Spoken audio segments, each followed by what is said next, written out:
What happens when you stop overgiving? And I know a lot of men are guilty of this. You guys are wonderful, but you give a little bit too much sometimes.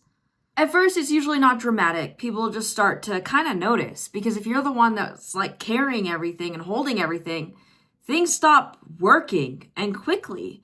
But sometimes people don't freak out at first. They're just kind of like, okay, where is he? Why isn't he doing blank? The nice thing for you is you actually find out who reciprocates, who steps up. Maybe you're sick. Maybe you're tired. Maybe you say you need a break. And so you stop and then you see who steps up. And sometimes it's a hard experience because you realize no one else is doing the labor you would do.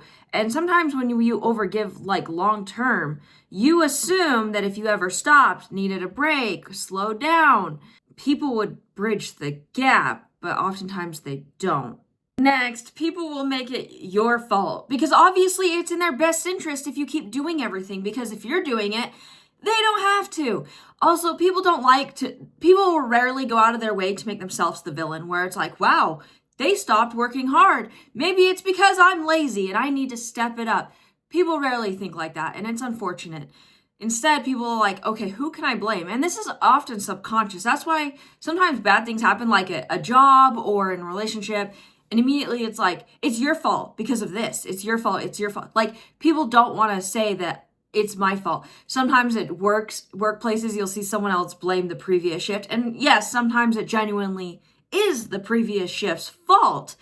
But at the same time, you see those people where it's constantly, they have to figure out who to blame. It's not, how do we fix this because it's right in front of us and needs to be fixed? It's, whose fault is it? So they may accuse you. You've changed. You used to be nicer. You used to do this. You used to be a good person. They may not outwardly say some of those things, but oftentimes they're either thinking it or they may hint at it. What's wrong with you? What's wrong? Are you sick? And then you notice that the only time they actually cared about your well-being is when you stopped doing something for them specifically. So it was only for their own benefit. When you were doing everything and you were struggling and you were visibly exhausted, sorry, you were burned out, they said nothing. They didn't even bring it up. But all of a sudden they bring it up when it starts affecting them. Unfortunately, when you start paying attention to this, it's so common where you're like, okay, this person likes me, they have empathy, they care about me, but you're like, wait a second, they only said that because they weren't getting something from me. And sometimes, to be fair, people who genuinely care about you may not notice until that point, but sometimes I feel like we're waving that flag. We're like, hey, I'm tired. You may make comments about it. I'm going through a lot right now. I'm falling short. And they still kind of just ignore you and expect you to pull all that weight, even though they're not doing anything with their time. And sometimes these situations can be hard because we can feel selfish, even though we're not. We're the ones doing the work. We're the ones investing heavily. And then we feel guilty when we're setting healthy boundaries. And oftentimes the people that notice first are people who use others. They were just using you the whole time. I actually had this happen to me kind of recently where I was giving and investing so heavily into some people that I cared about. I truly cared about them as people. And then when I stopped doing as much, they disappeared on me, and I was like, what?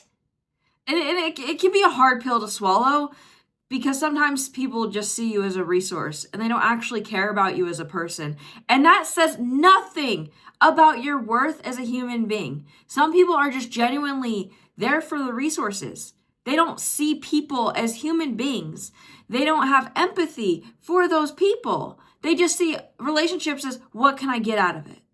So if you're in this situation, please do not put yourself down. Do not blame yourself. Just realize you might need to set boundaries a little bit earlier and stop giving as much, because otherwise you'll get burned more often and by people that don't even care about you. Like, personally, I would rather invest heavily into someone who genuinely reciprocates and who cares about me in return. In fact, I'm more than happy to invest in relationships like that. But not everybody is built like that. Some people are built very differently from that. And it can be really hard to overall understand that if you're built the opposite way. And sometimes after you stop, you start to get maybe a little bitter for a while because you're like, you realize how unseen you were. Like, they didn't care that you were sick. They didn't care about you as a person. And it can be hard to wrap your mind around how uneven it was and how you're barely noticing it now. A lot of us that overgive fall into that trap, and that's something to keep in mind. That's why it's important to kind of pay attention or try to pay attention. Next, the more boundaries you set, the less people like that you attract. You start to scare those people away because people who are takers, they only go towards people they know they can take from. People who don't have self-respect, people who won't set boundaries. So once you get really good at it and it becomes like your whole energy, like you're bold, you're not gonna, and this doesn't mean screaming and yelling at the person, but simply, can I have this? No. Can you do this? No, I'm not available for that right now. When they see that they cannot take from you easily, they'll go to somebody else because often people who are takers, they look for people who are easy prey, because they don't want to exert a lot of effort into even taking from a person. They want it to be given freely. So they look for those people who are easy to take from. Next, you get your energy back. It's almost kind of weird. You're like, you feel busy, overwhelmed constantly. And then all of a sudden you have all this free time, all this money, all this energy. And you're like, wow, I can use this on myself. Like, no one's extracting it from me anymore. And it can be a little odd sometimes, a little unsettling, because you're like, now what do I do? What do I do with my time now that I have more of it? More money? Now, what do I want to invest in? What do I want to maybe get for myself as a treat? Like, it's a really good feeling, but also can be a little weird. So if you feel a little uncomfortable with it, that's perfectly normal. And I've already touched base on this, but you learn who genuinely cared about you versus who wanted your resources. And if you realize the most of the people that were in your life are now gone, you didn't do anything wrong, you're not a bad person. I think a lot of us these days, because everybody's like chronically on the internet, don't have a lot of close in-person relationships. And that's not necessarily an indictment on your character. People who use others, they don't do for themselves. They just don't want to exert the effort, time, or money. They would rather take from others. So they often keep a lot of people in their life that they're literally just extracting from.